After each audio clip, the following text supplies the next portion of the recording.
হাফেজ হুজুরের লাঠি, হাফেজ হুজুর রহমতুল্লাহ আলাইহি নিজের হাতের লাঠি আমরা দেখতে পাচ্ছি। এটা হচ্ছে হাফেজ হুজুরের নিজের হাতের লাঠি, হাফেজ হুজুরের নিজের হাতের লাঠি আমরা দেখতে পাচ্ছেন। হাফেজ হুজুরের ছেলের হাতের লাঠি, দেখুন এত বড়, অনেক বড় লাঠি।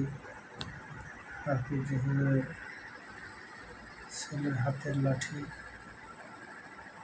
দেখতে পাচ্ছেন।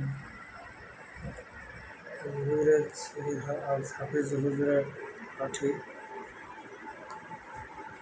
আমরা দেখতে পাচ্ছি। হাফেজ হুজুরের লাঠি, হাফেজ হুজুরের লাঠি রহমতুল্লাহ আলাইহি।